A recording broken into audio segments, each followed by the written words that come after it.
In this video we're going to talk about the spectrum of a flipped classroom, and we're going to focus on three different areas here. The first of those areas is your digital resources. So are you creating these digital resources, or are you curating a library of digital resources that you're finding online? So on one end of the spectrum, you're creating all of them and posting them on your teacher page, and on the other end you're curating what you find online as far as videos and simulations and other things, other resources for your students. And of course you're going to fall somewhere in the middle, but you just have to decide where you're going to lean mostly towards, that creation or curation. And here's some tips about that. First of all, if you're curating a library of digital resources and you end up spending a lot of time trying to find that one video for a specific learning objective and you can't find a decent video, if you've spent more than, say, a half an hour looking for a video, you probably could have created one instead. And on the other end of that spectrum, if you're creating all of your content, you might be missing some really good content that's already hosted somewhere else online. And then the second part of the spectrum that we're going to look at is the lecture or the content delivery. On one end, all of that lecture, all of that content delivery is done online, and the in-class time is reserved solely for assimilation and projects and activities that students are participating in.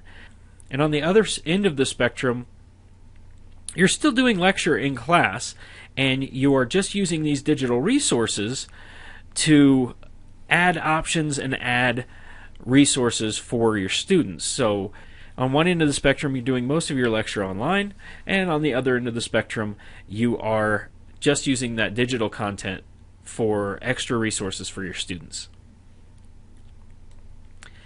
And then the other part of the spectrum here is student evidence. So is that teacher-directed or student-directed? So the teacher-directed evidence means that all of the options for providing evidence of learning come from the teacher, whether that's quizzes that the teacher gives or assignments that the teacher gives.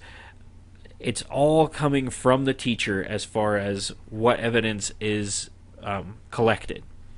And then the student-directed side of the spectrum is the evidence that students provide to show their own learning. And of course, the further you get towards student-directed evidence, the more flexible you have to be with what evidence you'll allow, and also the more time you will probably spend figuring out how to assess said evidence.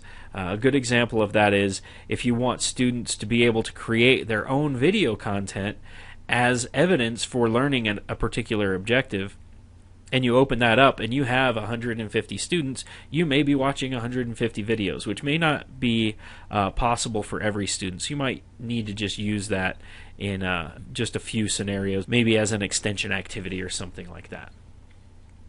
So here's the question: where do I fit? So I'm just going to ask you where you think you fit on this multidimensional spectrum here. So a 1 to 10, digital resources. A 1 is you're totally going to create everything. A 10, you're going to totally curate everything. A 1 for lecture, everything is online. A 10, everything is in class, and you're using those digital resources solely to provide more options for students. Student evidence, a 1, the teacher is collecting and being in charge of all evidence being collected. Or a 10, which is probably not possible, the students are providing all evidence of their learning.